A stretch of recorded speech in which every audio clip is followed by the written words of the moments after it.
Oke, sekarang kita lihat clothing store is experiencing a high level of inventory shortage. Nah, apa nih? Mengalami kekurangan persediaan karena orang-orang mencoba baju itu dan pergi gitu aja tanpa bayar. Nah, internal control atas apa nih? Physical controls, ya kan? Karena barang-barangnya nggak ditaruhin pengawasan sehingga orang bisa gampang aja pergi bawa baju itu sehingga bajunya banyak yang kurang. A clothing store is experiencing a high level of inventory shortage, kekurangan baju. Persediaannya hilang semua. Kenapa? Karena orang pada coba-coba itu bawa pulang, nggak bayar. Ya. Oke, nomor 4 adalah the person who is authorized to sign check approves purchase orders for payment. Orang yang mengotorisasi dan menandatangani cek ya. Jadi ini sama nih, apa sih namanya, orang yang sama, ini sama nih jawabannya tuh sama nih segregation duty. Jadi ini kita boleh apa namanya, mencari yang di sekitar sini ya. Ini harusnya orangnya harus berbeda. Orang yang melakukan pekerjaan, atau tanggung jawab yang berbeda itu juga harus orang yang berbeda. Ketika kamu memberikan peluang kepada orang yang sama untuk melakukan beberapa pekerjaan, maka terbuka kesempatan terjadinya penyelewengan. Apalagi kalau kita ngomongin tentang kas, ya. Kenapa? Ya karena tadi potensinya mudah sekali diselewengkan, ya. Yang kelima, pembayaran kas tidak dicatat karena ceknya tidak dikasih nomor. Apa ini? Prosedur ya. Kenapa? Cek itu harus bernomor. Ketika ceknya loncat, berarti something happen. Ya, itu adalah satu alarm. Kenapa perlu cek, nomor cek itu perlu? Karena cek itu bernomor, berseri, berurut. Nah, ketika dia tidak ada dikasih nomor di awal, maka ini sudah adalah satu kemungkinan bahwa akan terjadi hal yang tidak efisien. Ya, sehingga ini adalah penyalahan dalam prosedur ya, documentation procedure. Cash shortage are not discovered because there are no daily cash counts by supervisor. Jadi di sini ada kekurangan cash yang nggak termonitor karena nggak pernah ada sidak nih dari supervisor nomor 6 ya. Apa masuknya kategori pelanggarannya? Nah, verifikasi nih. Independent internal verification. Terus di sini apa? The treasurer of the company has not taken a vacation. Oh, pemegang uang dari perusahaan bendahara tidak pernah liburan sama sekali. Jadi dia ngejagain gawang aja 20 tahun. Apa tuh? Nih, human resource control. Tadi kan kita udah lihat ya di depan human resource control. Ini pelanggarannya. Ya. Oke, sampai sini ada yang mau tanya? Sebenarnya kalau yang ini kayaknya nggak perlu deh karena ini sistem informasi jatuhnya. Oke, kita lihat. Ini aja langsung ya gimana? Ini internal control juga sih. Prinsip internal control yang terlanggar dari situasi perkantoran ini. Nah, oke, ini aja lah ya. Oke, kita lihat di sini. Soalnya apa nih? Suruh menjurnal eh, transaksi yang terjadi atas petikas. Nah, oke. Di sini ada tanggal berapa nih? Tanggal 1 Maret katanya. Kita lihat instructionnya. Journalize the entry. Entry-nya tanggal 1 balance-nya 200. Terus selama bulan Maret ya, petty cash pengeluarannya adalah begini ya. Nah, jadi pertama sekali tanggal 1 itu dimunculkanlah saldo petty cash sebesar 200. 200 apa nih? $200. Ya, berarti tanggal 1 Maret kita muncul ini pemunculan jurnal petty cash. Ingat Jurnal petty cash kalau dia baru pertama kali memunculkan sejumlah petty cash berarti kan saldonya harus 200 ya. Ntar balik lagi 200 tuh di akhir ya. Kita lihat nih ya. Kreditnya cash, debitnya petty cash karena pemunculan petty cash ya. Petty cash pada cash. Nah, kas besarnya keluar jadi petty cash ya. Kemudian sorry. Ini mana sih? Nah, kemudian tanggal berikutnya nih tanggal berapa nih di sini? Di sini ada tanggal sampai dari tanggal 3 sampai tanggal 14 itu terjadi pengeluaran ya. Expense. Kita catatnya gini aja ya. Kalau kemarin tuh kita nggak nyatat begini, kita langsung memunculkan ya. Kalau ini sekarang kita catat nih pengeluarannya. Semua yang keluar ini kita anggap sebagai expense ya. Kita debit. Dan ini adalah biaya yang keluar ya. Kreditnya kas. Berapa nilainya? Postage expense 78. Write out 42. 12. 48. Oke. Nah, kita lihat nih. Miscellaneous expense-nya ini berapa nih? 10. Ya, kita lihat. 78, 42, 12. Oke. Nih, miscellaneous expense-nya di sini 22 nih. Kan 10 sama 12 ya. Kita jumlah nih. 42, 78, 42, 22, 48. Oke. The fund was replenished on March. When the fund contain. Oh, sisanya masih ada 8 di situ. Masih ada 8 ya. Sisanya masih ada 8 ya. Nah, dia nambahnya jadi 300. Sekarang kita lihat. Kalau kita kemarin kita pernah ini jadi masalah enggak? Karena selisihnya karena 8, berarti kita mengisinya yang habis adalah 192. Selisihnya kita anggap sebagai cash over and short 2. Ya, kenapa? Berarti yang 2 itu dapat dari yang 200 dikurang 78, 42, 12, 8, 10 gitu ya kan, Bu? 200 kan dia masih sisa 8 kan? Berarti kan yang keluar 192. Oke. Kasih Bu. Paham? Jadi uang awalnya 200. Terus ternyata yang keluar itu sisanya sisa 8 dari 200. Kita kan nganggapnya fisik yang penting. Uang yang tersedia di tangannya ya, di petikasnya ya. Nah, ketika bukti-buktinya ini ternyata cuma segini, tapi ada angkanya sisanya 8, maka kita meyakini bahwa sebenarnya mungkin yang keluar adalah berapa? Ya memang 192, orang sisanya 8. Nah, yang duanya kita anggap sebagai kekurangan dan kelebihan kas. Ya. Nah, kemudian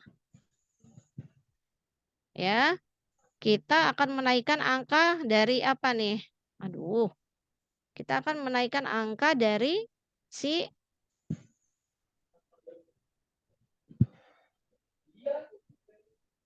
kita akan menaikkan angka dari siapa? Dari si petikas ini menjadi 300 ya.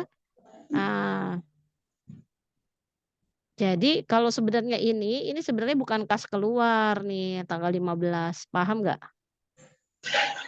Ini adalah untuk mengisi kembali atau mengisi ulang agar uangnya itu tetap menjadi 200. Ingat kas yang ada di sini adalah kas besar, paham nggak?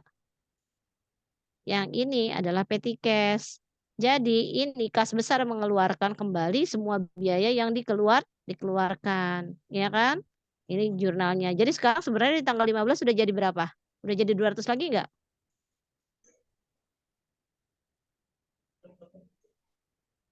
Di tanggal 15 sebenarnya sudah jadi 200 kembali. Karena masih Kenapa? ada Karena 8. sudah Iya, karena masih ada 8 ditambahin 192 dari kas besar, ya nggak? Paham ya? Yang lain paham? Paham, Bu. Paham, Bu. Oke. Oke. Kemudian ya, Ternyata kesimpulannya, wah ini nih udah limit banget dari tengah bulan, udah kita tambahin lagi dah, gitu. Petty cash-nya, harus jadi 300. Akhirnya amount-nya ditambah, petty cash-nya. Cash-nya ditambahin, kas besarnya mengeluarkan uang kembali, petty cash-nya menambah tambah lagi jadi 100.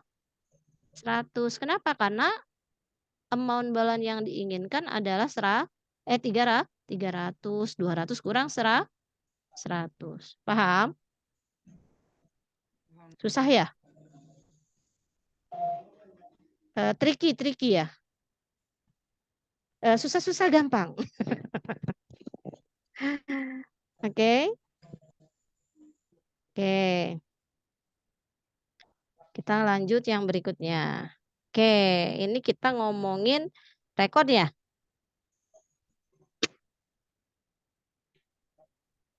Rekonsiliasi nih ya. Ada cash balance saldo kas menurut bank, saldo kas menurut buku. Ya, kita masukin dulu saldo kas menurut buku, saldo kas menurut bank, saldo kas menurut buku. Ya nggak sih caranya gitu? Iya, Bu. Ya nggak? Iya, Bu. And then you Iya, Bu. identify, ya kan? Kamu identifikasi nih.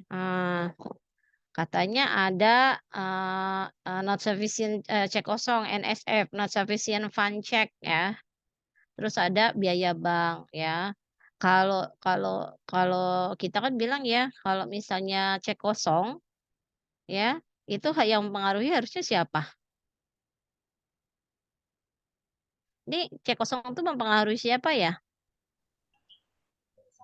Cek kosong itu harusnya mempengaruhi perusahaan. Kenapa? Karena sebenarnya waktu dia pegang cek di awal, dia terima cek dari rekan bisnisnya, dia udah pede, uang gue nambah. Dia udah nyatet tuh.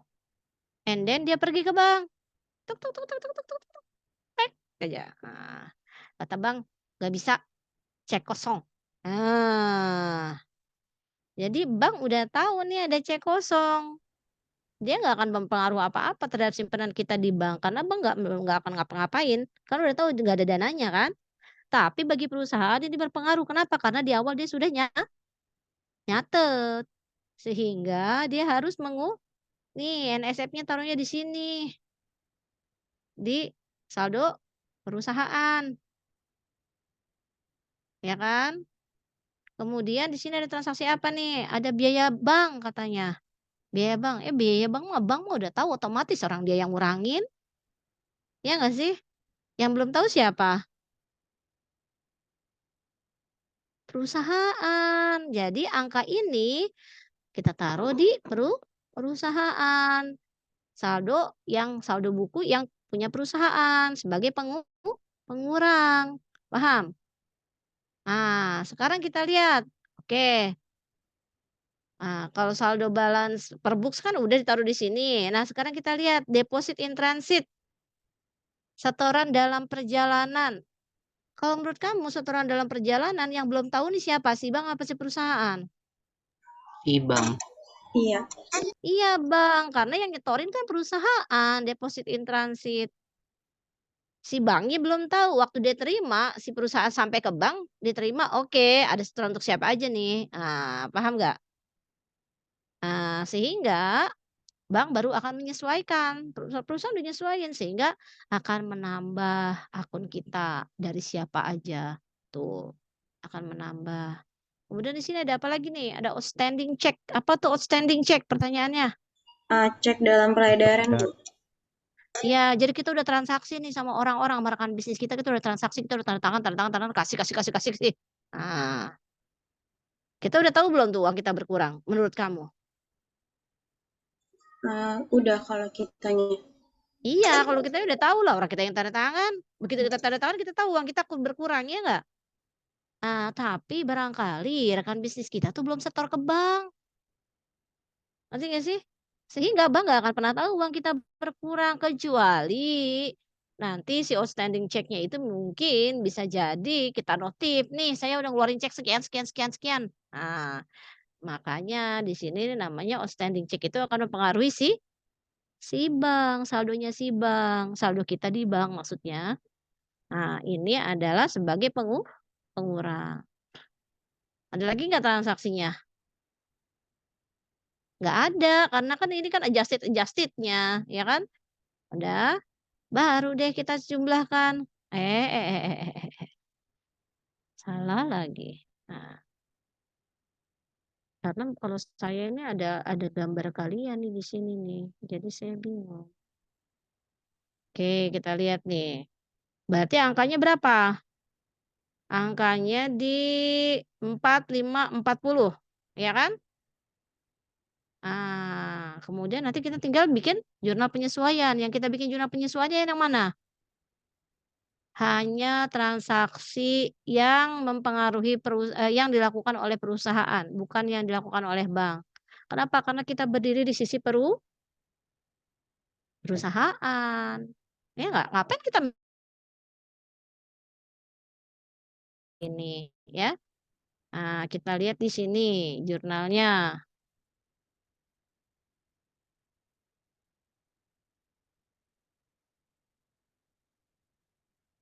Apa jurnalnya? Di sini kan ada outstanding check sama apa nih? Enggak dong. Kurang Kosongnya doang, Bu. dana. Ya, kurang dana sama biaya. Ya nggak sih? Yang mana sih kita? Yang mana sih? Yang balance per book kan? Iya, Bu. Jurnalnya apa Iya, transaksinya?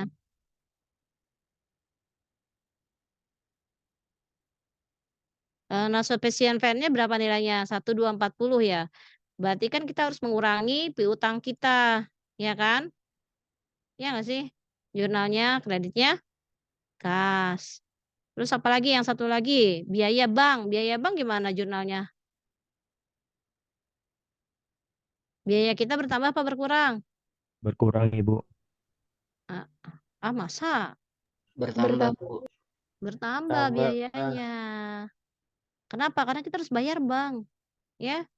Jadi jurnalnya apa? Bank service, apa namanya? Bank expense pada? Cash. Yes. Iya. Ya. Paham? Oke ya, paham ya? Oke, apalagi soalnya? Oke, nih. Kita lihat outstanding check.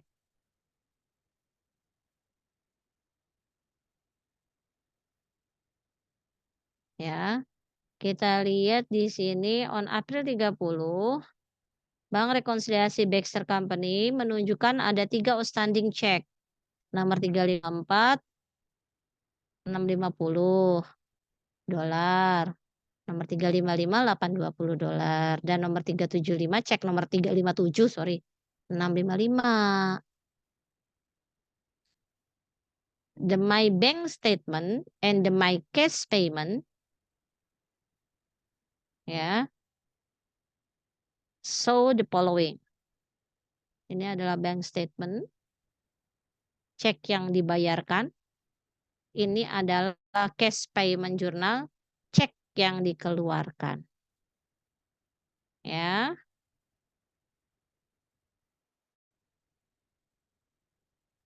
Oke, kita lihat di sini apa sih? Nomornya 354, 355, salah, 354, 355. Oh, kita harus cocok-cocokin, ya. 354 berapa tadi? 650. Sudah.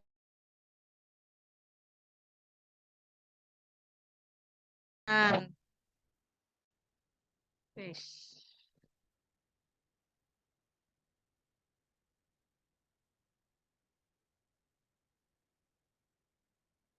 357, 361, 364.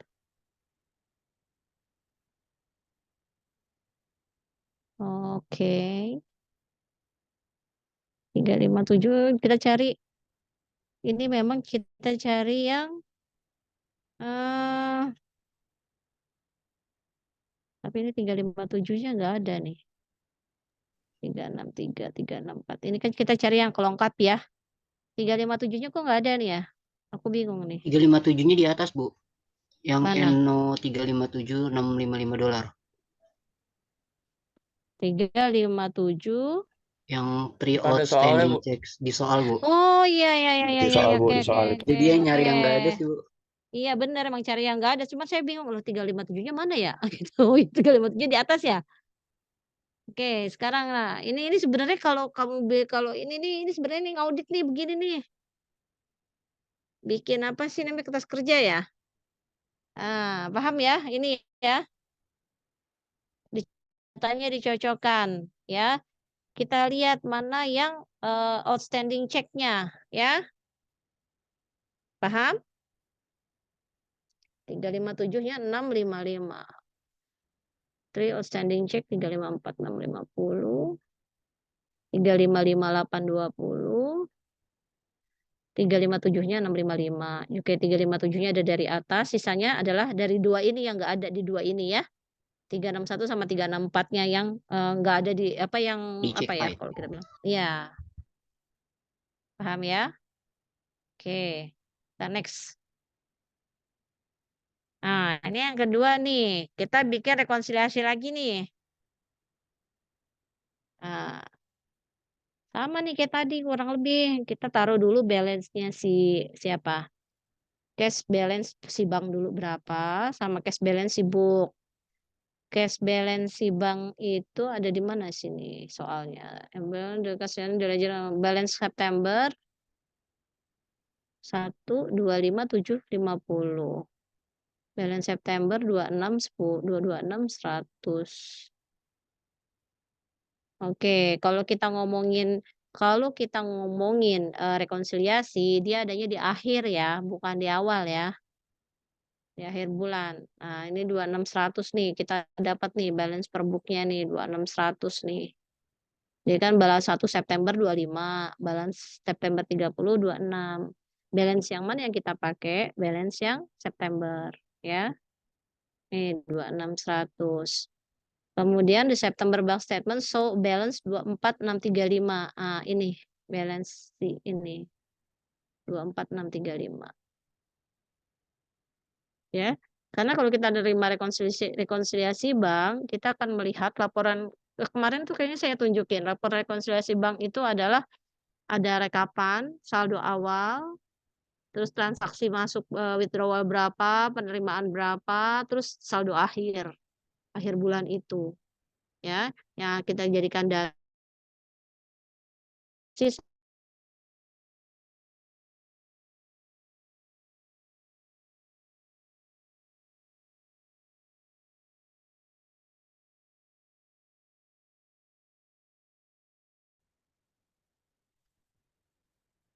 Oke, di sini ada collection dari note sama bunganya.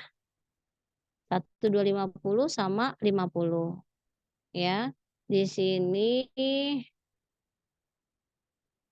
ini dia bilang ini bank. Bank bilang dia ada penarikan ada hasil penagihan piutang atau notes apa namanya wesel senilai 1/50 sama bunganya 50 ya. Kemudian di sini kalau di sini transaksinya bank sudah tahu, berarti yang belum tahu siapa? Perusahaan.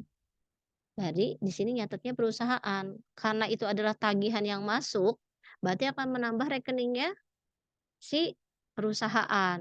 Jadi kita posisinya kita taruh di posisi tambah.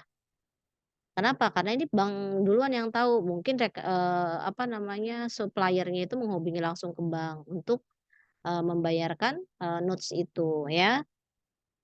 Terus di sini ada lagi nih transaksi yang dari bank ya, yang sama bank udah di-adjust duluan lah. Pendapatan bunga dari checking account-nya dia ya, bunganya ya. Bunganya itu dia dapat sebesar 65. Ini 75 apa? Oh, saya ini adalah 65. 65 ini adalah bagi bank udah tahu nih akan menambah apa? Menambah simpanannya dia ya enggak? Iya. Bagi perusahaan belum tahu bahwa dia dapat bunga loh. Nah, ini akan menambah saldonya dia. Ya. Kemudian transaksi di bank ada juga yang transaksi bagi bank katanya dia udah saya catat nih debit kata dia. Oke, apa itu? Cek kosong. Nah, ingat cek kosong itu bagi bank udah tahu, yang belum tahu itu si perusahaan, maka yang akan mencatat cek kosong adalah perusahaan, ya. Nah, cek kosong ini akan mengurangi perusahaan, ya lihat nih 635. Kemudian bank otomatis sudah bilang, "Kamu kan punya safe deposit di saya, udah saya kurangin, biayanya." Tapi si perusahaan belum tahu, makanya si perusahaan akan menaruh transaksi ini sebagai pengurang. Paham? Nah, inilah yang akan menjadi apa nih? Saldo akhir. Oh enggak, ini ada dong perusahaan ya. Ini nih, ada perusahaan, saldo perusahaan ya. Deposit in transit nih, sorry. Deposit in transit senilai 6.695. Kalau deposit in transit artinya apa? Perusahaan udah nyatet, bank yang belum Iya, belum dia belum nyatet nyata. nih. Nih 6695. Kemudian ada outstanding check, artinya dia udah tanda tangan tapi orang belum ngasihin ke bank, sehingga dia akan mengurangi bank 4.575 sehingga akunnya bagi bank akan di-adjust sebesar 26.755, bagi perusahaan juga sama akan meng-adjust sebesar angka yang sama untuk transaksi-transaksi yang, apa ya, saling silang ya. Nah ini soalnya. Paham?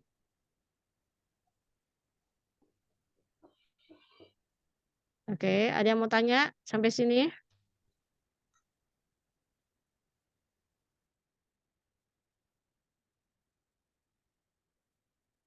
Sampai sini ada yang mau bertanya? Oke, kita next. Ya, sama ini bank rekonsiliasi lagi ya, udah jago lah ini udah 2 kali, 3 kali. Ayo gimana yang ini? Kita lihat di sini, Lemon Board Company, bank statement. Oke,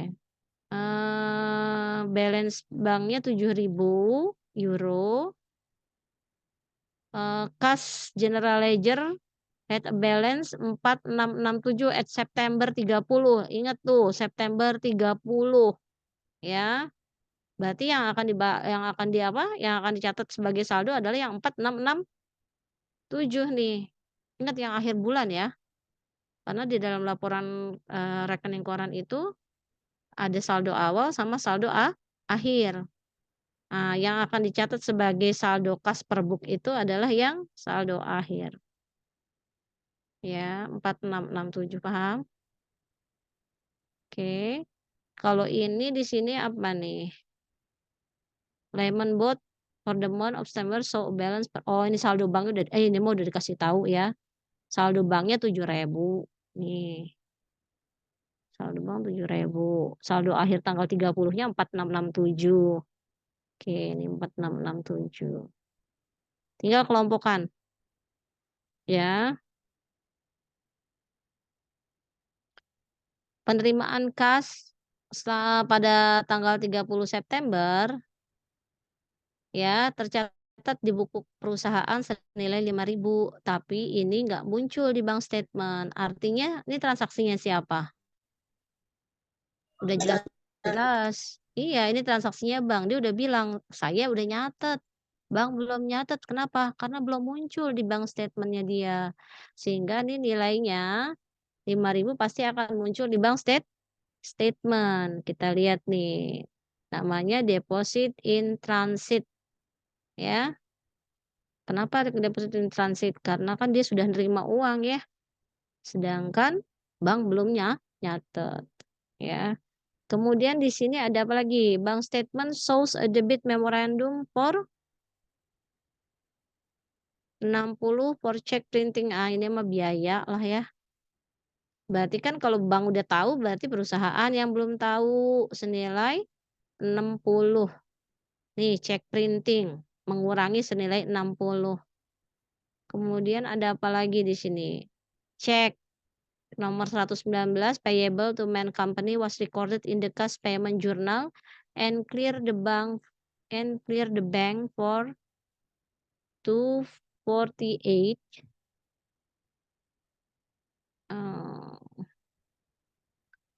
A review of the account payable subsidiary ledger shows 36 credit balance in the account of main company that the payment to them should have been. Oh, salah catat nih. 284 jadi 24 lah. Ya kan? Halo. Ya, Bu. Yang ini salah catat ini ya.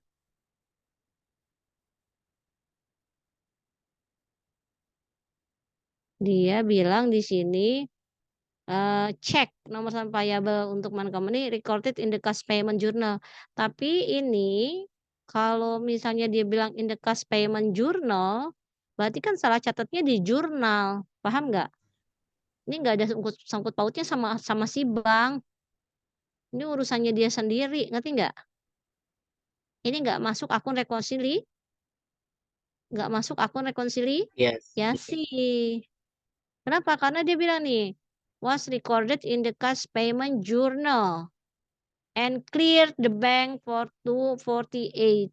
Artinya dia nggak ada urusan nih sama bank ya, nilainya segini ya. Pokoknya ini di sini dibilang di sini ada a review of the account payable subsidiary ledger. So 36 credit balance in the account of main company and that the payment to them should have been for 284. Artinya dia ada kesalahan pencatatan tapi nggak ada urusan sama bank. Ya, jadi dia nggak masuk ya. Kita lihat di sini. Oke, tuh masuk nih benar nih. Item 3 is not a reconciling item. Dia nggak masuk rekonsiliasi, tapi dia mungkin masuk ke correction di perusahaan sendiri, tapi dia nggak masuk di sini. Nggak akan mempengaruhi saldo yang akan menyamakan antara bank sama perusahaan karena dia cuma kecatatan di dalam perusahaan itu sendiri ya. Sekarang the total amount of check still outstanding at September amounted berapa nih? Nilainya adalah 5.800. Berarti artinya apa? Outstanding checks itu masih 5.800 pada akhir bulan. Kalau outstanding check berarti kita akan mengurangi simpanan kita di bank. Ya, ini kita taruh di sini. Kenapa? Karena ceknya masih beredar. Ya. Kemudian di sini ada cek nomor 138. Ya. Oke, cek nomor 138 was correctly written and paid by the bank. Oke. Senilai dibayarkan senilai 429. Oke, di sini ada debit account payable accrued to cash in bank for 492. Jadi 429. Nah, karena ini setornya ke bank, ya kan? And accredited to cash in bank. Tuh, menambah simpanan kita di bank senilai 492. Padahal harusnya berapa nih?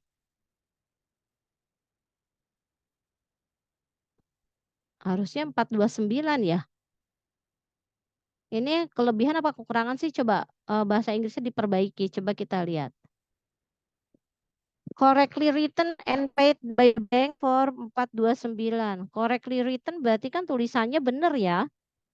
Tapi dibayarkan oleh bank 429. Terus ternyata cash payment journal reflects an entry for check nomor 38 adalah debit kepada hutang dan mengkredit cash in bank senilai 492. Berarti ini adalah pencatatan error, Bu. kurang bayar. 492 dikurang 429 karena dari lebih. banknya lebih. Iya, jadi kalau saya bilang malah kurang bayar. Ya nggak sih? Kurang bayar apa lebih bayar nih? Lebih bayar ya? Lebih bayar apa kurang bayar nih pengertiannya? Lebih bayar Bu, lebih bayar Bu. Iya, lebih bayar Soalnya di sih. ADD ditambah di cash balance. Oke, di cash balance-nya ya. Oke. Di sini kita lihat deh ya. Di sini adalah account payable error senilai 63. Jadi kalau saya bilang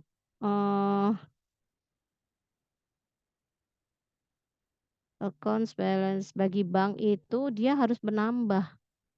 Bagi bank dia harus menambah.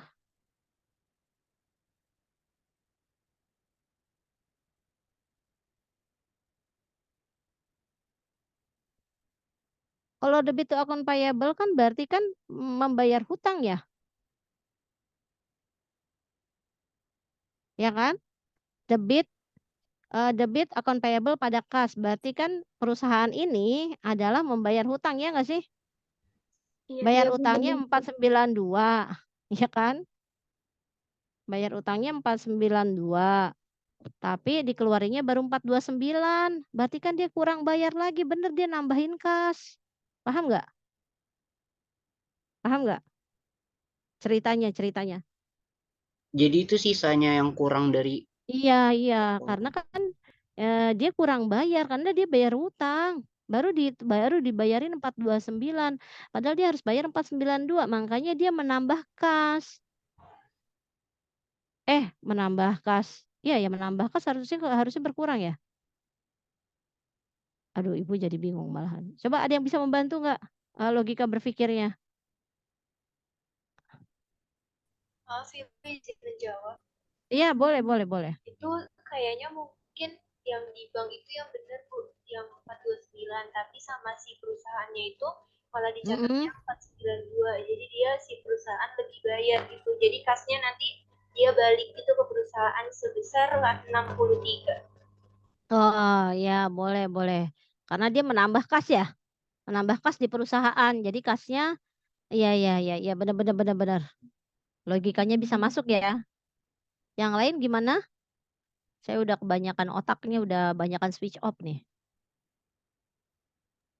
Setuju Bu sama Safina. Kelebihan bayar, Oke, jadi dibalikin duitnya. iya benar. Jadi yang benar yang si bank yang udah bayar, tapi kita menyesuaikan ya sebab perusahaan ya. Oke, itu masuk akal. Oke, sekarang kita lihat. Eee, jadi ini ada cek kosong nih, cek kosong dikembalikan senilai 530. Kalau cek kosong kita udah bilang ya pasti akan mengurangi perusahaan karena dia udah pede duluan nih, nyatet duluan tapi ternyata nggak ada dananya, ya.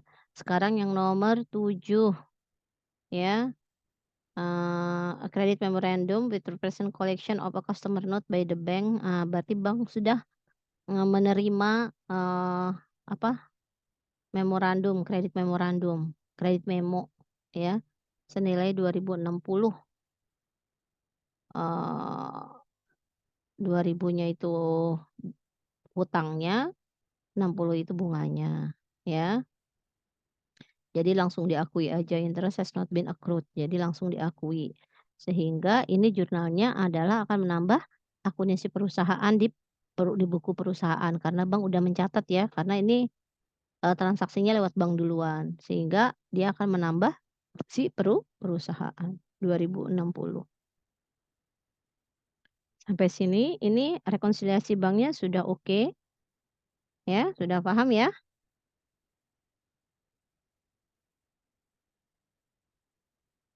Oke, sekarang kita bikin jurnalnya nih, karena jurnalnya di sini adalah perusahaan itu ada akunnya 5, 7, 2, dan 6, ya, transaksi 5, 7, 2, dan 6, maka jurnalnya juga sama 5, 7, 2, dan 6. Kita lihat ya di sini tanggal untuk mencatat kesalahan pencatatan senilai 63 ya. Tadi kan, menambah kas ya. Pokoknya kita lihat nih sesuai dengan itunya aja. Nih, 57 nih kan menambah kas nih. Kesalahan pencatatan sama pendapatan dari, kredit memo ya. yang mengurangi adalah cek printing sama cek kosong. Jurnalnya sama, kalau kas yang menambah, kasnya didebet kan. Nah nih, salah catat tadi lawannya adalah hutang atau account payable untuk kesalahan pencatatan karena dia menambah kan kasnya didebet, ya. Untuk yang kredit memo, ya, mendebet kas, lawannya adalah, memonya itu not receivable pada pendapatan bunga, karena langsung nggak di-accrue ya. Kemudian untuk yang kredit kas, ya, untuk mencatat biaya, cetak, ya. Kan mengurangi kas di perusahaan, kreditnya kas, ininya ada printing expense boleh, miscellaneous expense boleh.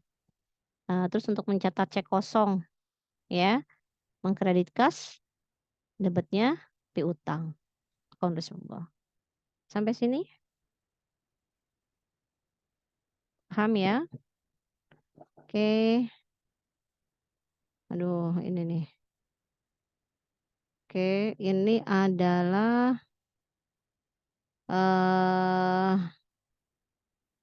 cash balance untuk vegan company September 30.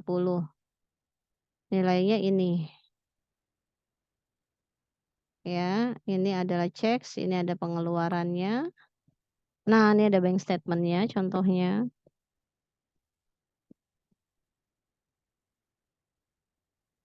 Oke.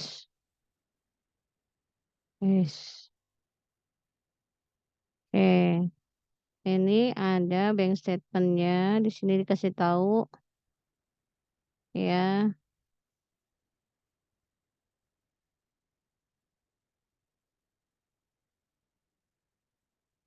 Oh, the cash balance per books, berarti ini saldo perusahaan, sorry, ini saldo perusahaan, terus ini adalah rekening koran dari bank.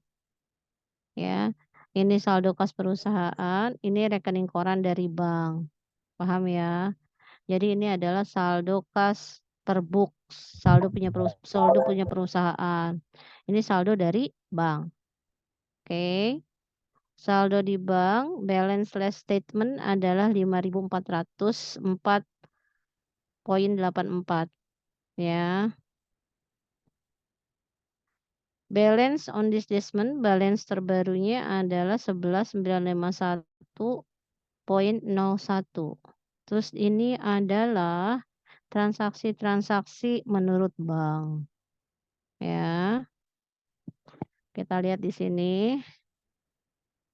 Cek nomor 18 was correctly written for 708,62 for a payment on account. The NSF check was from S long customer in settlement of account receivable. An entry had not been made for the NSF check. The credit memo is for the collection of a note receivable including interest of 60 which has not been accrued. The bank service charge is 335. Oke, kita suruh bikin rekonsiliasi sih ini. Ya. Ini saldo per buku, ini per bank. Nah, nih cash balance per buku.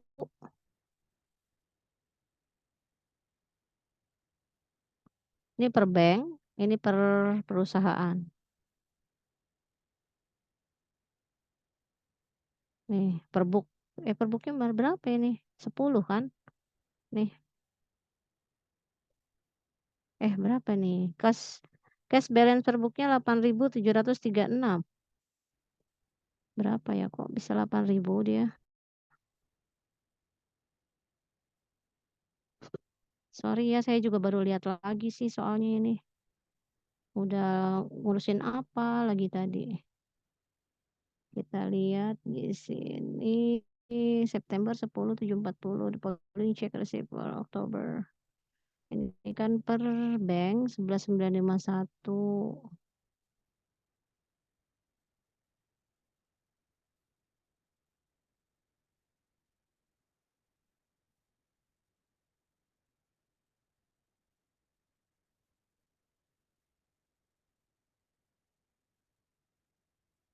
Oke, kita lihat. Oke, nih balance per book itu 10.740. Oh, ditambah resip dikurangi cek tertulis. Sehingga saldonya adalah 8.736. Kita lihat di sini. Ini kita jumlahkan dan kita kurangkan. Ya. Sorry, kita lihat nih. Kalian screenshot dulu lah. Saya capek. Ya, saldo per bukunya itu harus dijumlahkan tuh antara pengeluaran sama yang tadi tuh. Resip sama cek returnnya. Ini. Ya.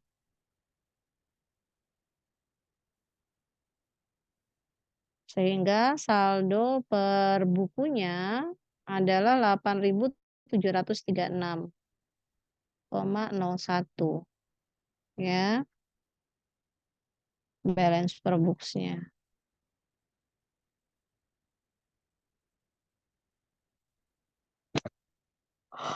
Oh,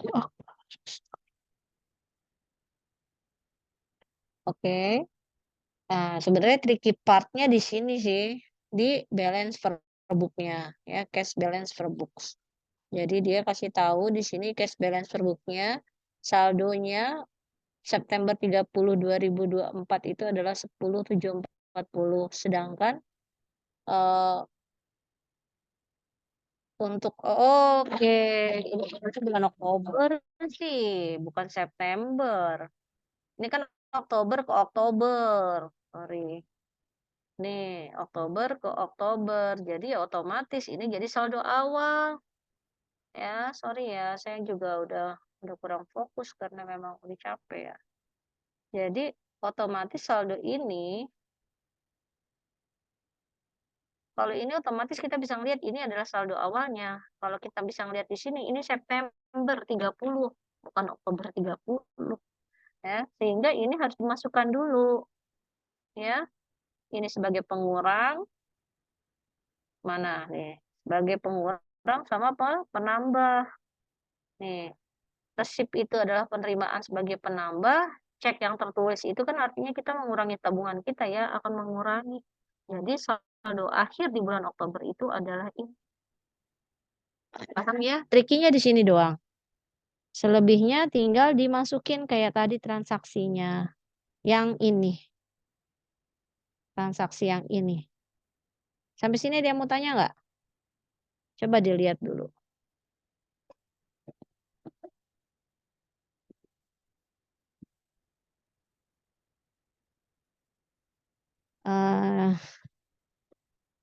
Sisanya sama. Tinggal dimasuk-masukin aja.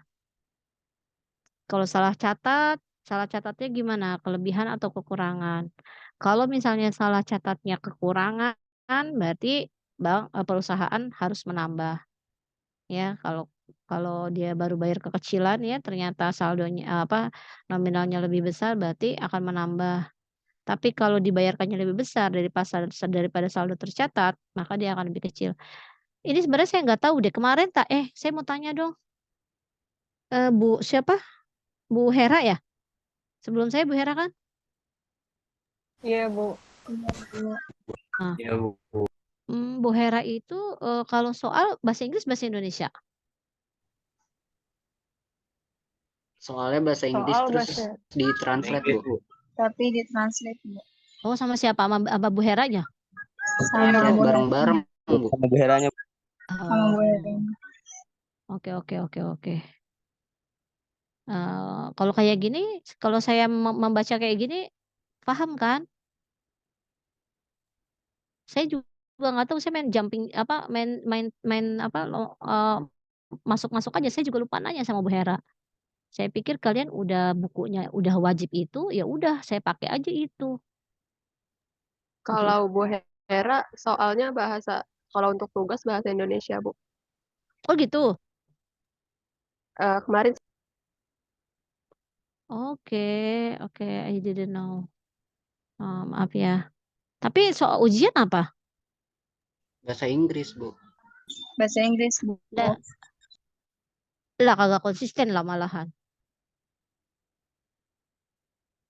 Tapi pas sebelum kita UTS, kita dikasih soal buat kisi-kisi gitu, Bu. Jadi nggak terlalu Iya. beda. Ya kalau saya kan kisi-kisinya sama. Ini kisi-kisinya inilah pokoknya. Kalau saya kisi-kisinya ini ya tulisannya ya kayak gitulah. Tapi yang benar ujiannya bahasa Inggris kan soalnya kan? Iya, Bu. Iya, soalnya saya juga takut salah. Saya juga nggak nanya detail. Saya main, Bu, nyambung? Iya, iya, gitu aja. Jadi udah nggak nanya-nanya lagi kan. Saya udah kebanyakan ini kan. Saya nggak nanya-nanya lagi. Tapi benar kan ujian UTS sama UASnya, UTS-nya kemarin itu kan bahasa Inggris kan? Kemarin kelas PEC tapi bahasa Indonesia, Bu, yang dikasih sama. Cuma Yang kita kelas apa? ngejurnalnya PEC, iya. Cuma kita ngejurnal nama akun-akunnya, kita bahasa Inggris gitu. Lah kelas B sama kelas A? Kelas B Soalnya itu Bu Indonesia, tapi kita Bahasa jurnalnya Indonesia. bahasa Inggris nama-nama Soal akun. bahasa Indonesia tapi jurnal bahasa Inggris, Bu. ya Jawabannya berarti jadi pakai bahasa Inggris, Bu. ya tapi kan soalnya berarti bahasa Indonesia dong. Saya nggak tahu. Jadi kemarin ujiannya pakai bahasa Indonesia? Iya, Bu, Iya, Bu. Indonesia. Soalnya Jadi bahasa untuk Indonesia. Jadi Iya, Bu. selama Iya, Bu. Soalnya bahasa pelajaran Indonesia, itu Bu. pengajaran kita pakai bahasa Inggris, cuma pas ujian pakai bahasa Indonesia, Bu. Oke. Kalau kayak gini ini nggak apa namanya keberatan nggak?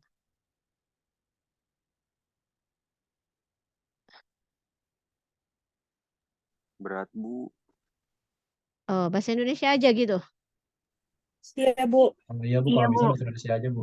Iya, Bu. Bahasa Indonesia aja, Bu. Oke. Oke, Den. Oke. Tapi bukunya yang kalian jadi pegangan itu bahasa Inggris bahasa Indonesia? Bahasa Inggris, Bu. Bahasa Inggris, Bu. Emang kamu kagak puyeng apa kayak gitu bahasa Indonesia bahasa Inggris bahasa Indonesia bahasa Inggris? tapi ditranslate Ibu sama Bu Hero waktu itu. Oh gitu. Oke oke. Ya coba nanti saya lihat. Tapi latihan AR kemarin saya udah kasih ke kalian ya. Sudah, Bu, Udah, Bu. cash dan Udah, Bu. AR. Iya, Bu. Oke bahasa Inggris juga dong itu. Kalian translate sendiri dulu lah. Saya maaf saya nggak tahu. Berarti sesudah ini latihan AR, ya nanti AR kita bahas juga lah. AR kita bahas juga. Oke. Nah, untuk yang ini gimana nih? Yang ini masuk-masukinnya gampang lah ya. Paham nggak nih? Mungkin kalimatnya ya di sini ya. Yang mungkin kalian susah ini kali ya baca ini ya. Iya nggak sih? Iya, Bu. Iya, Bu. Iya, Iya. Bu. Memahami sebenarnya kalau pakai ini pakai bahasa Indonesia mungkin jadi jauh lebih mudah ya. Jujur aja saya juga ini juga udah dari tadi ngeliatin laptop. Udah berapa kali switch off kepalanya tuh sekarang juga baca juga agak-agak apaan ya gitu. Cuman bahasa Inggris juga iya juga sih. Nah, sekarang kita lihat kalau pakai bahasa Indonesia menurut kalian ini jauh lebih mudah? Mudah, Bu, seharusnya. Iya sih, Bu. Seharusnya. Oke, cek nomor 18. Was correctly written for 708,62 per payment account. Iya sih, di sini. Ini kalau bahasa Inggris kan ini simpel banget ya. Kalau bahasa Indonesia kan masih kita pahami ya. Kalau ini aja saya masih mikir, apalagi kalian. Ya nggak sih? Iya, Oke. Bu. Iya, oke, oke, oke, oke. Oke, oke. Oke lah nanti kita rubah bahasa Indonesia ya. Oke. Nanti saya inikan lagi. Cek nomor 18 adalah correctly written for 708 for payment for an account the exception one. Nomor 18 mana sih? 780 jadi 708. Nih 708 jadi dari 780 jadi 708. Nah, jadi di sini ada selisih berapa tuh?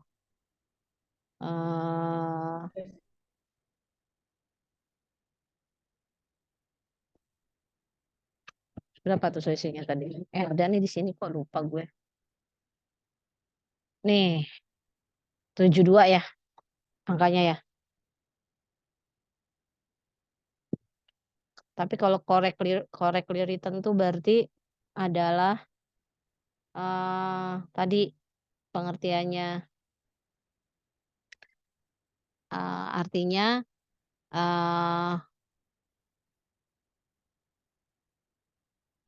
kita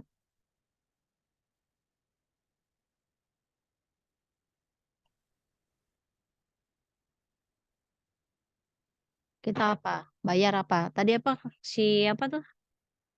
Kalau correctly written artinya apa?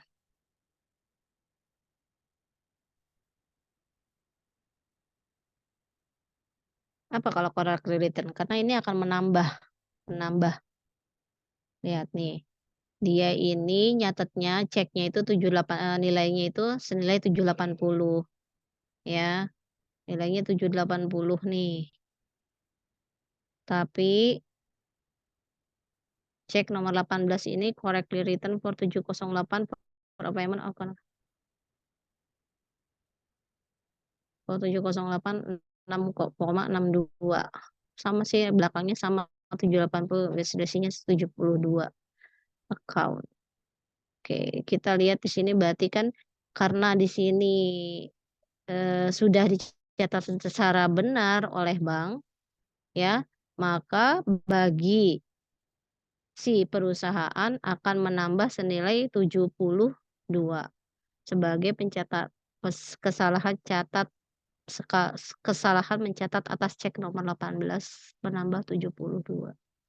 Kemudian ada notes yang ditagih oleh bank, ada biaya, ada cek kosong, ada outstanding check, ada deposit in transit, semua sama. Jurnalnya udah paham lah ya kalau yang ini ya. Yang paling agak mungkin berpikir itu kalimatnya saya rasa memang ini sih correctly written. Correctly written berarti bagi bank udah benar segitu. Yang apa? For a payment of an account. Jadi yang menyesuaikan adalah si perusahaan. Oke. Aduh, sampai sini rekonsiliasi masih terus rekonsiliasi. Piutang udah oke nih, udah aman nih piutang. Jadi kita udah hampir 21, kita belum masuk aset loh. Oke, sekarang kita lihat di sini. Ada udah. Kalau ini kayaknya tinggal bukan rekonsiliasi ya. Really company receive a notice with its bank statement. Dia mendapatkan apa ya, pemberitahuan di dalam rekening bank statementnya dia bahwa bank sudah mengkolektif atau menagihkan piutangnya dia senilai 8.000 euro plus 400 dari interestnya ya. Terus bank sudah mengkreditkan nilai ini kepada akun Really ya, dikurangi dengan biaya penagihan senilai 10. Paham? Jadi dia menagihkan si piutangnya si Really Company senilai 8.000, terus ada bunganya 400, tapi dia juga ngecas biaya penagihan senilai 10. Nah, Really sudah mengekru bunga dari wesel ini dalam buku pencatatannya ya. Makanya pertanyaannya nanyanya cuma gini doang, adalah bagaimanakah items notifikasi senilai pemberitahuan ini mempengaruhi bank rekonsiliasi dari Really. Nah, ya kita lihat. Sebenarnya kan kalau ngelihat dari sini adalah bahwa dia punya tagihan senilai 8.000, ada bunganya 400, dia ditagih 10 untuk biaya penagihan. Berarti kan sebenarnya dia dapatnya berapa? 8.000 tambah 400 dikurang 10. Ya nggak sih? Jadi nilai bersihnya itu bukan 8.400 karena bank sudah memotong biaya penagihan sebesar 10. Jadi pengaruhnya adalah sebagai Really hasil penagihan dari road receivable-nya itu 8.390 bukan 8.400. Intinya itu ini. Terus gimana jurnalnya? Jurnalnya kita nganggap, kita tetap aja bilang note receivable-nya kan memang 8.000 kan?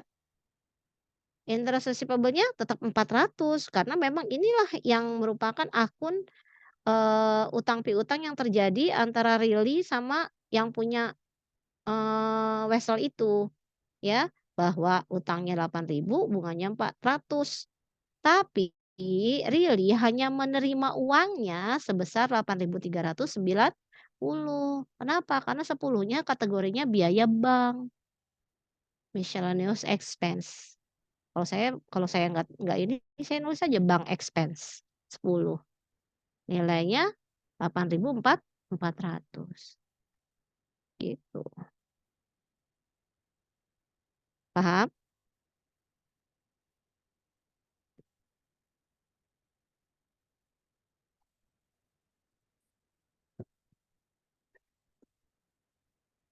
Halo, ada yang mau bertanya? Ini kita belum masuk aktifah, saya udah exhausted. Oke. Ada yang mau tanya? Apa kita langsung balas apa lanjut?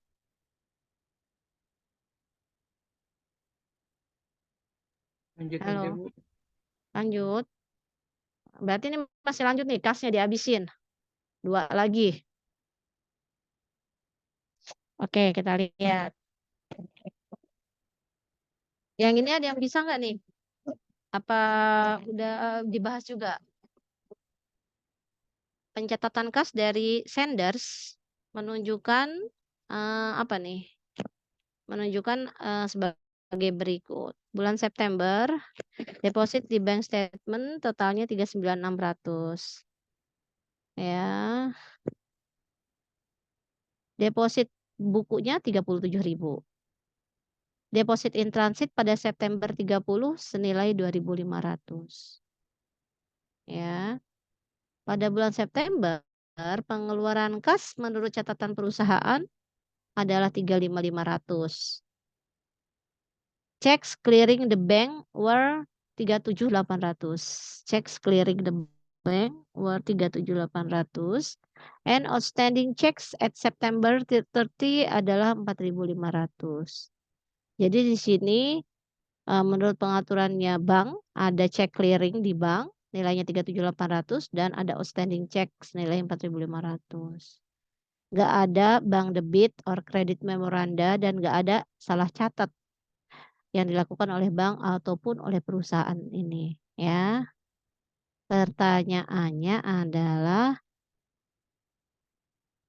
apa saja deposit in transit pada Agustus tanggal 31 dan apa saja outstanding check tanggal bulan Agustus. Nah, sekarang kita lihat, ya.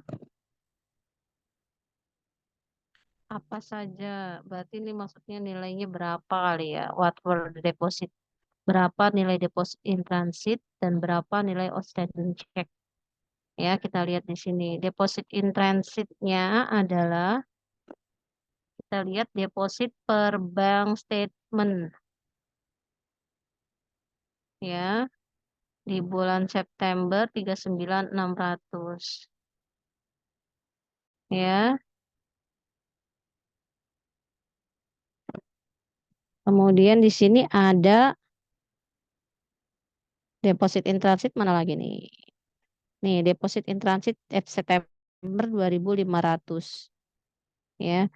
Nah, kita lihat di sini adalah karena ini adalah saldo menurut bank, ya.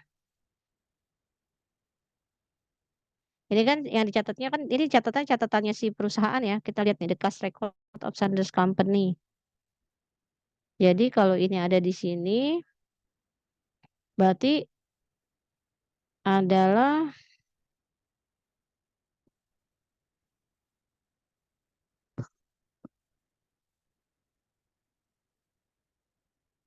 kita mau lihat dulu. Bacanya harus pelan-pelan ya. Aku juga udah capek banget. The cash record of Sanders Company show the following. Catatan kas dari perusahaan Sanders memunculkan angka-angka sebagai berikut. Selama bulan September, simpanan menurut akun bank senilainya 39.600. Ya. Simpanan menurut buku 37.000. Deposito dalam perjalanan pada September senilai 2.500. Berarti ditanyakan berapakah jumlah total deposit in transit selama Agustus 31. Oke, kita lihat di sini.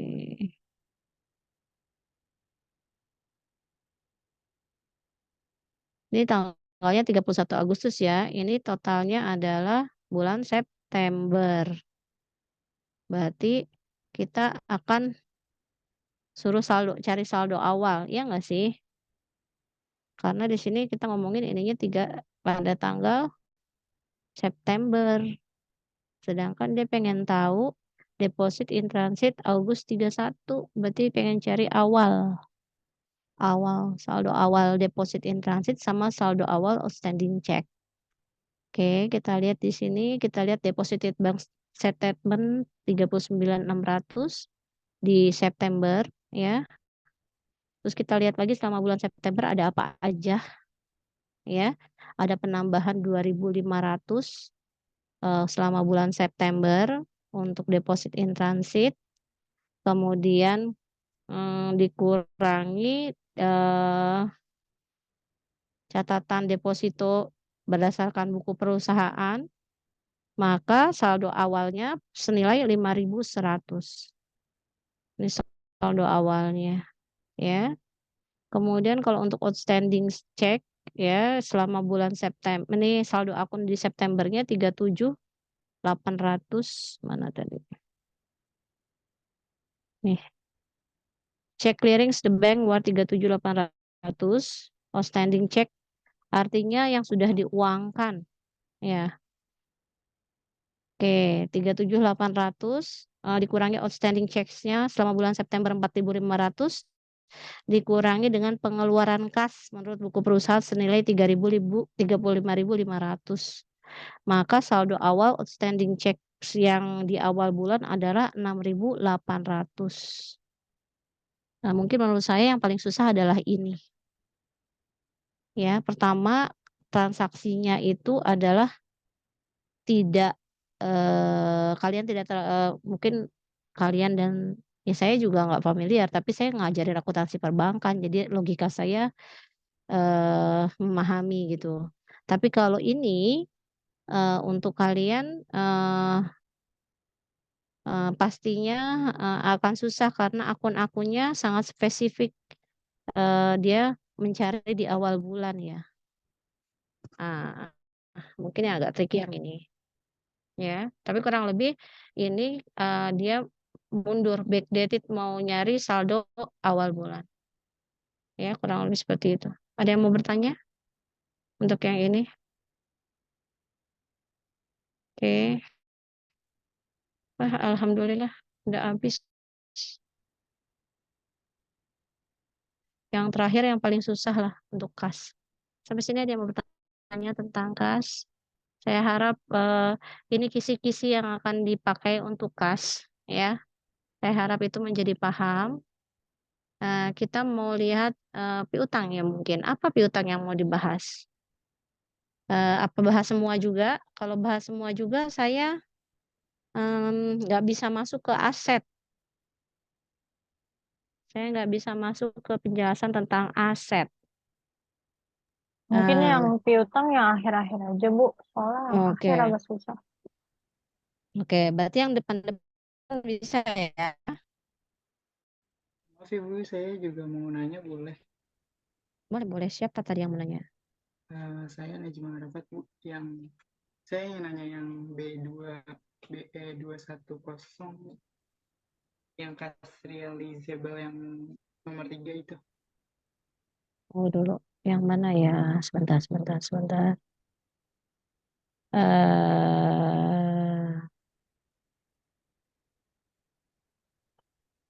Yang mana?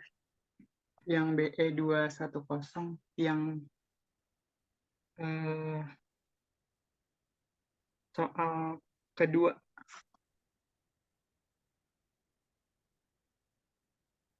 Ini. Yang AR Ibu, maaf. Oh, AR. Iya. Oh, AR memang kita belum bahas bukan? Ya. Oh, ini buat cash dulu aja ya. Oke. Ini AR. Ini bukan? Iya. Iya, Gradation company. Kenapa? Saya mau nanya Bu, itu yang soal nomor 1 sama 3 hasilnya harus sama atau enggak ya Bu? Soal nomor ini kan ini Bukan. turun belum? Mana? Yang kedua. Nah, Ini, itu. oke. Iya, itu yang Iya poin sama. hasilnya harus sama ya, Bu? Poin nomor 1 dengan 3. Eh, harusnya sih sama karena kan sama-sama cash realizable value ya. Oh ya udah Bu, itu aja sih Bu yang mesti saya Memang ini. kamu hasilnya beda kah? Sama sih Bu, cuma saya sempat ya hasil teman-teman saya beda yang poin nomor 3 itu. Jadi Oke, saya cuma kenapa? mau mastiin. Mhm. Kalau kalau teman-teman saya ada yang jawab apa ya? Pokoknya hasilnya yang poin 1 sama 3 beda Bu. Jadi saya kurang yakin sama jawaban saya. Oke. Nah, kalau kayak gitu sekarang kenapa kamu menjawab sama? Kalau ini kan di sini sebenarnya kan what is the cash realizable value of account receivable at Desember 31? What is the cash realizable value of account receivable after the Dovi account is written off? Nah, ya sebenarnya kalau dari sini sih kelihatannya ya memang sama ya karena pada tanggal 31 Desember 2023 ya memang posisinya pasti sudah sudah dihapuskan kan? Ini ada nomor 1 ya 34.500. Oke. Ada yang tahu nggak kenapa sama?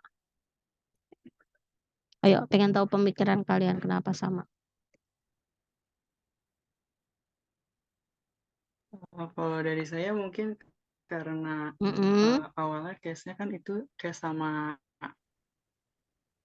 sama allowance-nya itu kan udah ditentuin ya Bu yang awal. Nah itu tinggal saya dikurang yang penyesuaian yang dari Duvi account itu Bu.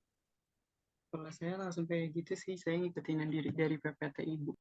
Iya, sebenarnya kalau misalnya saya mau apa namanya ya? Mau bilang the entry untuk write off ini kan sebenarnya kan adalah nih di sini soalnya kita baca dulu ya.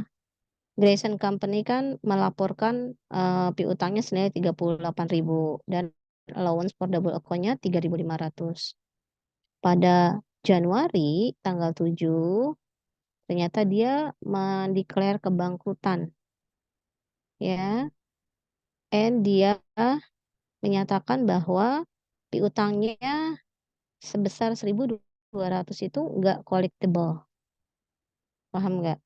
Tapi sebenarnya kalau mau kita lihat, kalau di sini kenapa kasnya ini sama? Ya sebenarnya yang 1.200 ini itu nggak akan mempengaruhi kas realizable value-nya dia.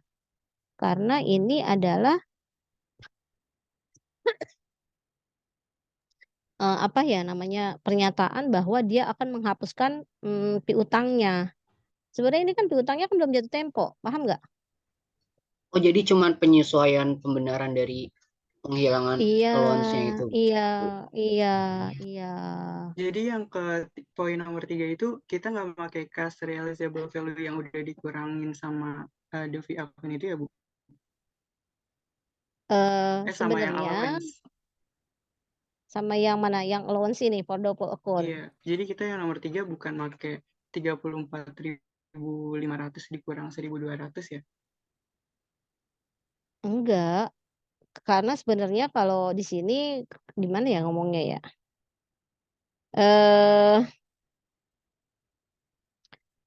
Ini tuh kalau kita bilang kayak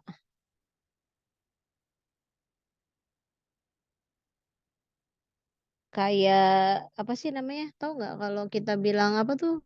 Yang kita sepasang kita coret-coret. Apa sih namanya?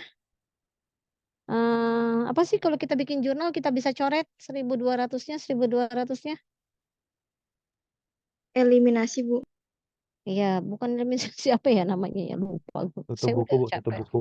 Bukan, bukan. Tapi sebenarnya kalau misalnya dilihat sebenarnya kalau di sini kan nanyanya cash realizable value. Ya, after the pay account is write off. Cash realizable value-nya ya sebenarnya memang nggak mempengaruhi mempengaruhi, walaupun di sini dia mencadangkan untuk, apa ya, menghapuskan apanya ya, piutangnya ya. Nah, jadi sebenarnya cost residual value-nya kalau menurut saya memang dia tetap 34.500 karena memang ini dia kan sudah, apa nih, bangkrut, ngerti nggak sih? Nggak akan ada lagi istilahnya dari sini tuh nggak akan ada lagi muncul uang gitu loh, paham nggak? Paham, Apa Bu. sih kalau kita ngomong dicoret-coret itu loh, kalau kita bikin jurnal terus dicoret-coret itu apa sih? Aduh lupa namanya, aduh maaf ya saya udah capek, namanya apa ya kok jadi lupa?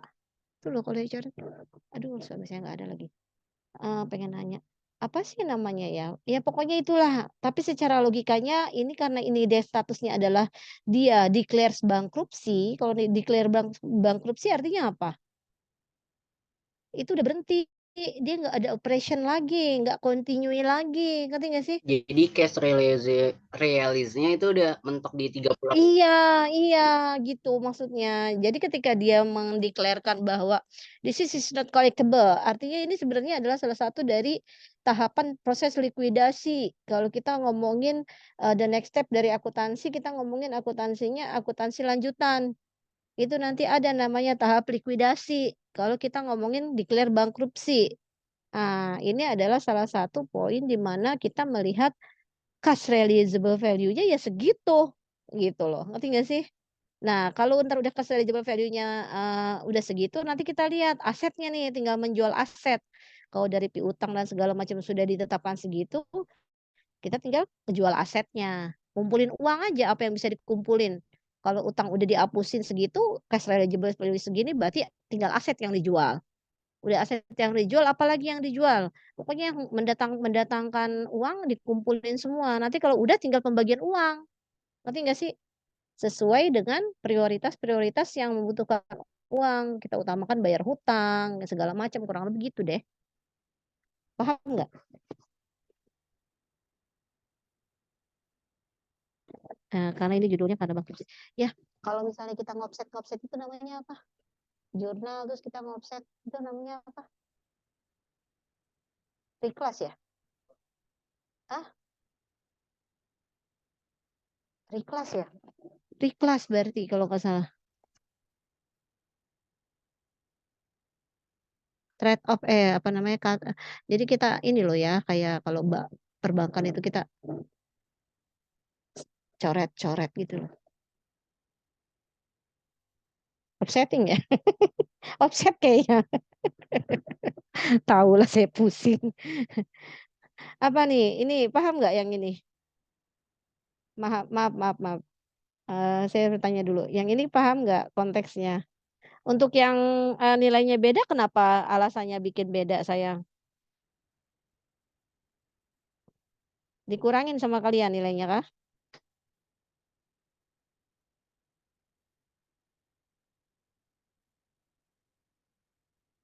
Halo?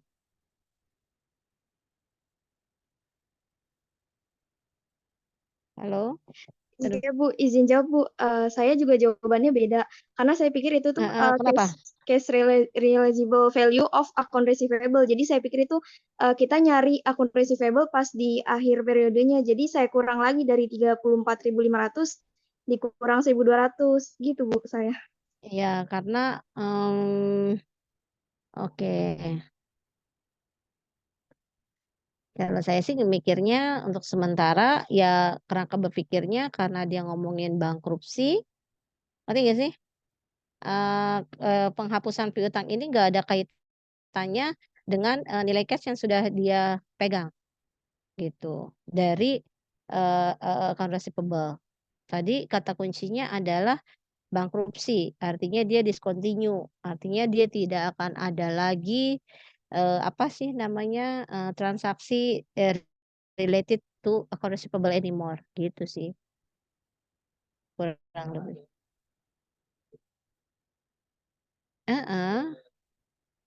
Ya di sini enggak, dia di sini nanyanya cuman cash realizable value of AR. Ini soalnya kayak orang ngegocek gitu loh. Apa sih soal tricky-tricky gitu dah. Apa sih kayak orang ada kalimat kuncinya, sehingga ini jadi nggak perlu, kurang lebih gitu. Oke, oke, kita bisa lihat nomor 1 kali. Mau dilihat nomor 1? Nomor 1 mudah?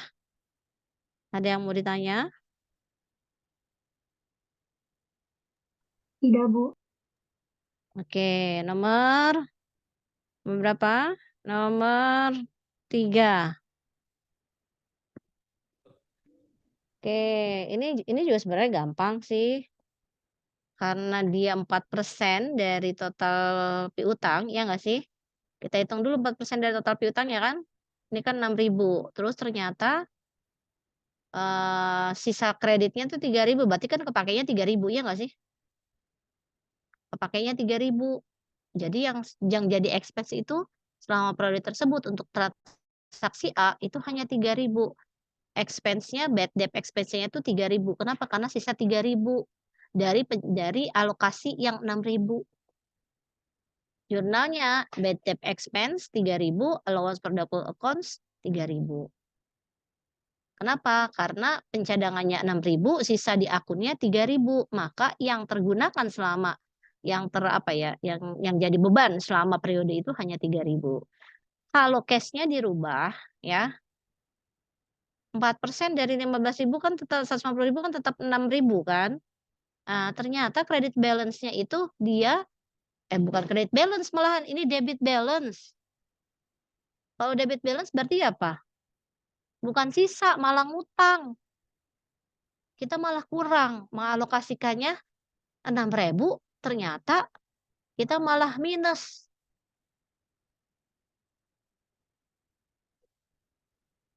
Oh iya, cadangan kita tuh kurang. Kalau kita punya akhirnya di akhir bulan kita debit balance, ini artinya kita kurang cadangan, kurang mencadangkan. Kurang membentuk pencadangan dengan nilai yang tepat. Kenapa? Karena pada akhir bulan kita malah debit balance.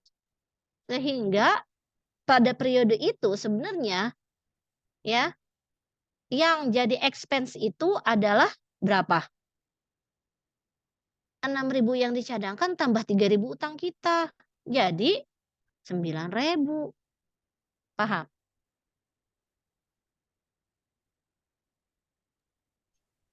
Paham, Bu. Oke.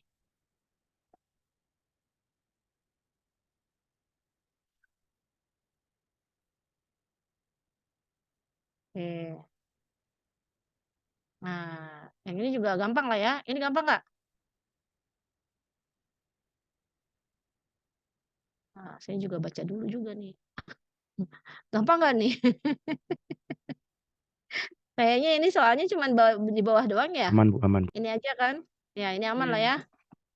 Nah, ini aman gak nih? Aduh, ini nggak kelihatan lagi. Sebentar.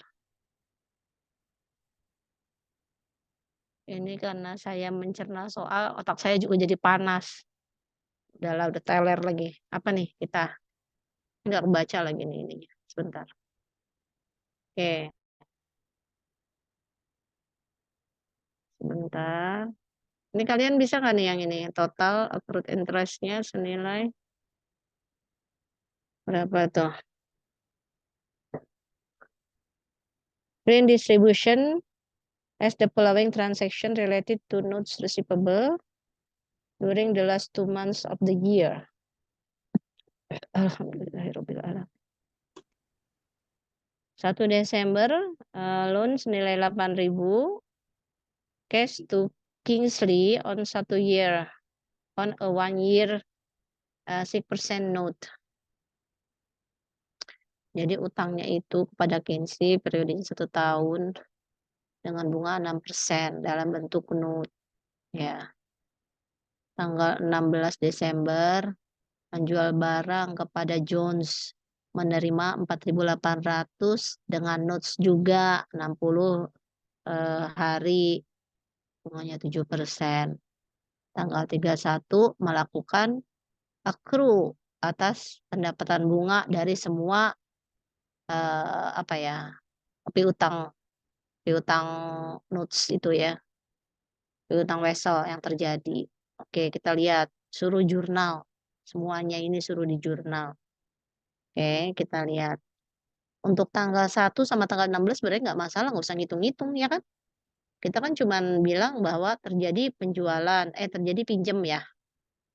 Dia ngasih pinjem ke si Kingsley ya. Berarti kan jurnalnya adalah ngasih uang, cash-nya keluar, senilai 18.000 dia ngasih pinjem, uang, ngasih pinjem ya. Cash-nya 18.000, lawannya utang kepada, piutang kepada Kingsley. Utang. Dia ngeluarin uang, terus punya tagihan kepada Kingsley, senilai 18.000. Ya, untuk tanggal 1 Desember. Kemudian tanggal 16 Desember, dia jual barang. Tapi bayarnya kredit. Dia jual barang tapi nggak terima cash. Berarti jurnalnya apa? Jurnalnya adalah piutang pada penjualan senilai, ya nilainya 4.800. Udah gampang kalau yang itu. Nah, yang agak tricky, nggak tricky juga sih ya. Umumnya mau akuntansi ngerjain beginian ya. Di akhir periode, kita ngapain? Kita mengakui pendapatan dari piutang kita. Ya kan? Piutang kita dua-duanya ada bunganya. Kita ngasih pinjem orang, kita taruh bunga di situ 6%. Terus kita jual barang, orang bayarnya belakangan, kita kasih bunga juga di situ. Sehingga pada akhir bulan, kita akan mengakui bahwa kita berhak atas bunga dari piutang yang kita kasih ke orang tersebut. Nah, sekarang pertanyaannya, berapa hak bunga atas piutang-piutang kita selama bulan ini? Nah, kita lihat berapa hak kita. Nah, untuk si Kingsley, kita hitung nih. Si Kingsley nilainya kan 18.000. Ya kan? Terus suku bunganya 6% per tahun. Baru kepake selama bulan Desember aja dari tanggal 1 sampai tanggal 30. Karena tanggal 31 pada saat dia mengakui itu dia nggak ngitung. Ya, berarti tanggal 1 sampai tanggal 30, berarti 30 hari. 1 tahun itu dianggap 360 hari. Maka di sini hitungannya 18.000 kali 6% kali 30 per 360. Di sini kita dapat hitungannya 90. Kemudian untuk Jones ya, kita lihat di sini nilainya 4.800. Suku bunganya 7% untuk 60 hari. Sedangkan ini baru kepake 30 hari. Ya. 7%-nya 7%-nya tetap per tahun ya. 15 per Oh iya 15. Kenapa? Karena ini mulainya bukan tanggal 1, tanggal 16. 16 sampai 31. 31-nya nggak dihitung, 16-nya dihitung. Jadi ada 15 hari. Bunganya bunga per tahun. 15 per 360. Ya, maka nilainya adalah 90 tambah 14. Itulah bunga yang sudah harus diakui oleh bank oleh si Flynn sebagai pendapatan bunga. Ya. Maka kalau kita sudah jadi hak kita, maka bunga itu sudah jadi pendapatan. Pendapatan bunga 104. Lawannya apa? Lawannya masih piutang. Ya. Kenapa kan masih piutang? Karena masih belum dibayarkan. Baru kita accrue aja, baru kita akui aja. Ya, namanya interest receivable atau piutang bunga lawannya. Pendapatan bunga. Piutang bunga pada pendapatan bunga senilai 104. Ya, sampai sini ada yang mau tanya kenapa?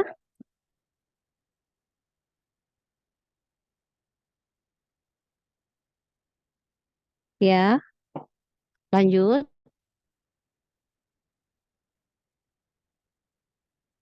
Halo? Lanjut. Lanjut Ibu. Oke, nomor berapa? Yang susah aja dah ini. Yang belakang-belakang ya? Yang belakang-belakang tuh yang mana? Oh ini nih, yang belakang-belakang ini ya. Ini kali ya.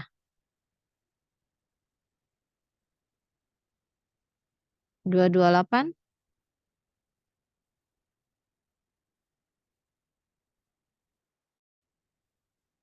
Oke, inilah mungkin.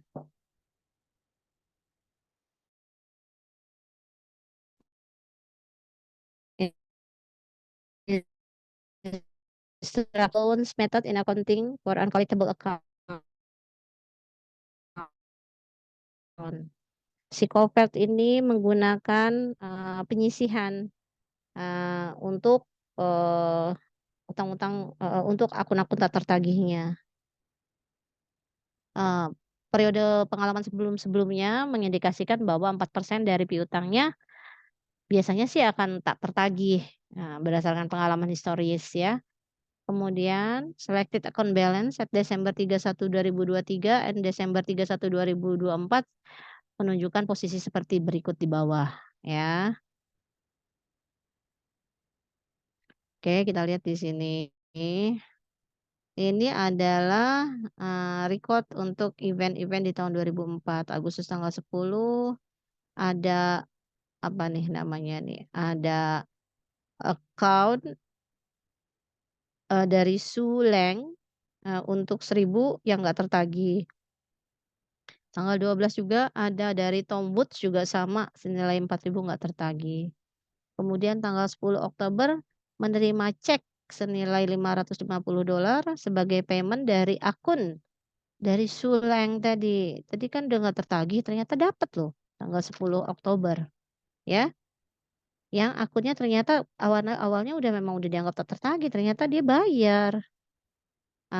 Terus dia juga bilang bahwa akunnya itu akan dibayar, sisanya itu nanti akan dibayar di bulan November kata dia. Nah, tanggal November 15 ternyata beneran loh si si Suleng ini bayar lagi 450 untuk membayarkan sisa dari Mami, dari akunnya dia tadi, dari utangnya tadi yang udah dihapuskan ya. Nah,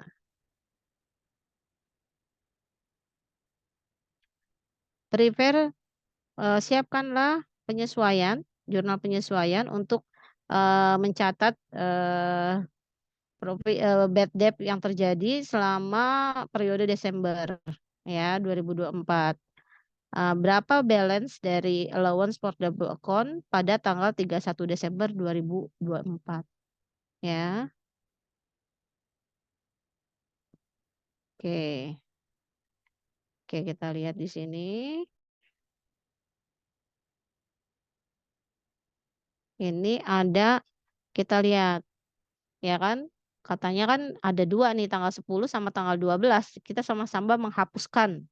Menghapuskan apa? Menghapuskan piutangnya si Suleng. Tapi ingat, perusahaan ini tadi udah dibilang dia pakai metode penyisihan. Jadi dia udah nyiapin penyisihan. Jadi pada saat dia menghapuskan ya, menghapuskan si piutang yang terjadi, maka jurnal yang terjadi kalau orang pakai penyisihan itu jurnalnya begini. Kreditnya piutangnya dihapus ya. Kan harusnya ada ya di debit. Ini piutangnya dihapus, tapi lawannya adalah penyisihannya dia, allowance for doubtful accounts. Nggak jadi expense ya. Nggak jadi expense, tapi masuknya ke allowance. Allowance for doubtful accounts senilai 1.000 pada piutang Suleng. Jadi piutangnya hapus, allowance-nya muncul senilai 1.000 ya. Terus di sini tanggal 12 September ada juga kita ngehapuskan si Tom Woods. Karena dia pakai metodenya penyisihan, maka pada saat dia menghapuskan piutang, lawannya adalah allowance is not an expense. Ya, kalau misalnya dia nggak pakai penyisihan, dia langsung dianggap sebagai expense ya biasanya. Nah, karena dia di sini di awal udah bilang bahwa dia pakai penyisihan dan biasanya akan terpakai 4% dari pasti nggak tertagih dari penyisihan itu. Jadi di sini transaksinya ketika terjadi penyisihan jurnalnya seperti ini. Kemudian ternyata setelah dihapuskan di tanggal 10, sebulan kemudian ya, 2 bulan kemudian si Suleng bayar ya. Bayar apa? bayar utangnya dia. Ya ampun. Oke, kemudian kita lihat nih gimana caranya.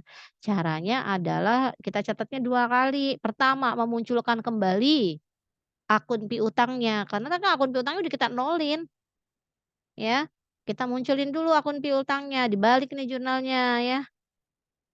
Piutang Suleng pada allowance for doubtful accounts, nilai allowance-nya nggak jadi, ya, nggak jadi angus, penyisihannya nggak jadi angus, ya, senilai 1.000, piutang Sulengnya muncul 1.000.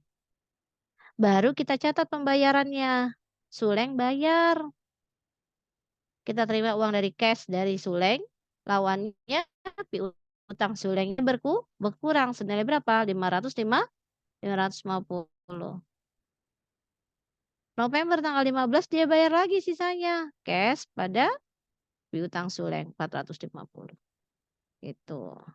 Terus berapa sih nilainya dari, apa, penyisihan tanggal 31? Nah, tanggal 31 penyisihannya kita lihat di situ. Tadi itunya berapa? Eee,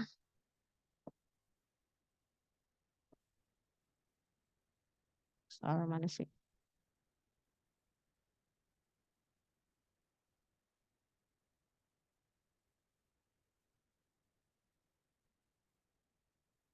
Nih, account receivable terakhirnya itu di 31 Desember 2024 adalah 200.000 ya.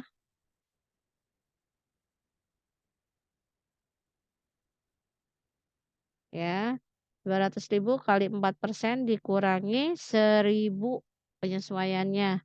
Nilainya adalah 7.000 yang terpakai. Kenapa 1.000? Karena 1.000 tadi yang sudah dihapuskan, nggak jadi dipakai. Jadi dikurang 1.000 ya. Kan yang biasa dipakai itu kan 4%, kepakai semua. Ternyata yang 1.000 itu nggak jadi dihapuskan, dipakai jadi sebagai pengurang. Senilainya jadi cuma 7.000. Saldonya itu 7.000 apa namanya, bad debt expense-nya. Apa, piutang tak tertagihnya sama periode ini itu adalah hanya 7.000. Harusnya kan dia bilang selalu 4% dari, total piutangnya. Artinya saldonya sekian, 4%-nya pasti dia nggak ketagih. Ternyata enggak, yang 1.000 ditagih gitu. Jadi itu sebagai pengurang. Sampai sini ada yang mau tanya? Enggak, kita masih ada soalnya ya di bawah. 228. Ada yang mau tanya dulu nggak? Ini kita nggak masuk aktiva loh.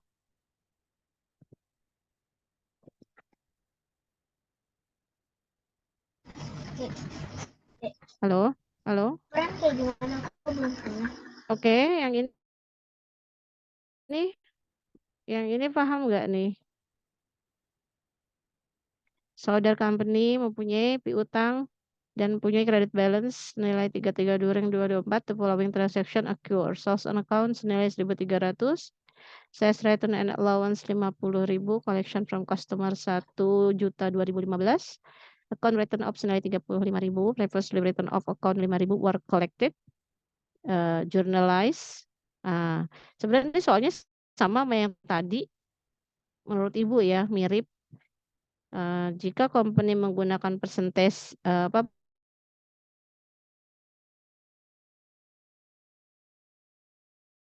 dari piutang tak tertagihnya, maka tentukanlah nilai penyisihan yang diharapkan sebagai 4% dari piutang tersebut dan adjusting entry-nya. Ya. Pokoknya dia bilang mekanismenya adalah dia mempersiapkan 4% dari total account receivable-nya, persis kayak tadi. Ya. Sedangkan dengan kejadian seperti ini berapa nilai dari bad debt expense-nya atau yang sudah jadi? Sama yang tadi sama ini pertanyaannya. Suruh jurnal sama lihat saldo akhirnya. Nah, ini adalah apa sih namanya nih? Ini adalah eh, jurnal yang terjadi untuk mencatat transaksi-transaksi yang terjadi. Pertama adalah untuk mencatat penjualan kredit. Yang kedua adalah untuk mencatat pemberian apa namanya pengembalian ya, return ya, return and allowance ya, sales credit. Oke. Saya credit to customer, to credit to sales, to record collection of receivables.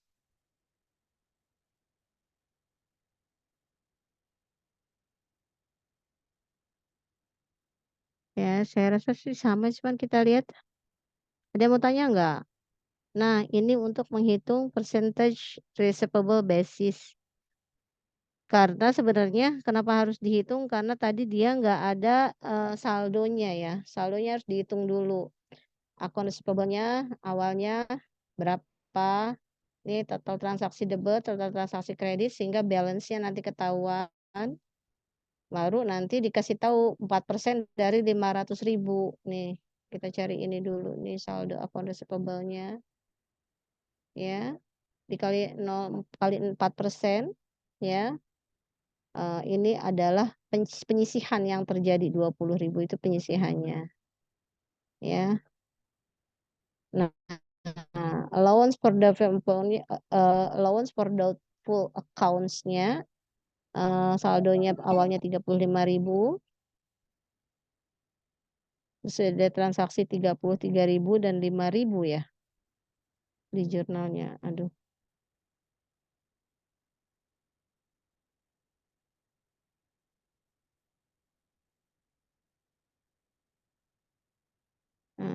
They were collected.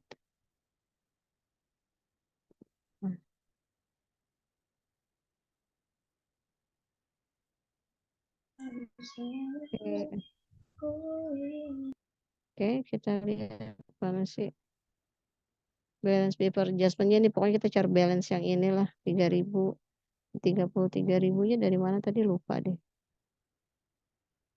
Kalian baca lah ya, Ibu udah capek. Ini adjustment required-nya adalah 20 dikurang 3.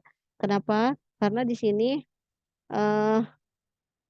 ini adalah yang disisihkan untuk penyisihan piutang tak tertagih. Sisa yang tersedia di dalam penyisihan tersebut adalah 3.000 di akhirnya. Maka yang menjadi pemakaian atau dianggap sebagai piutang tidak tertagih adalah 17.000. Nih. Jurnalnya ya udah dianggap sebagai kerugian piutang tak tertagih pada penyisihan piutang tak tertagih senilai 17.000. Gitu. Ya. Oke.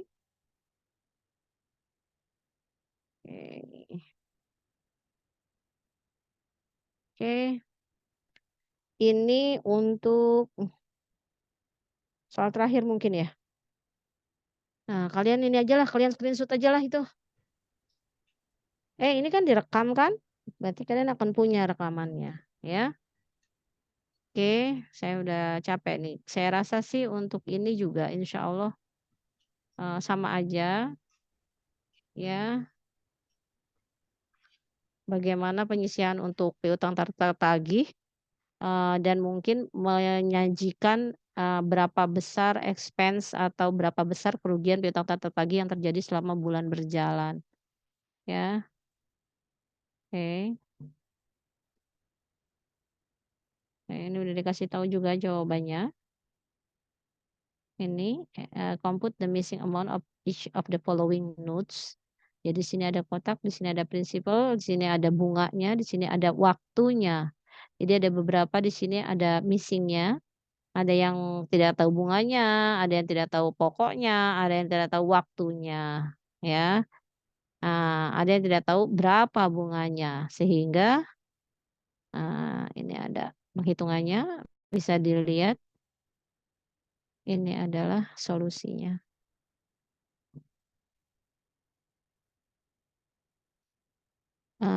Oke.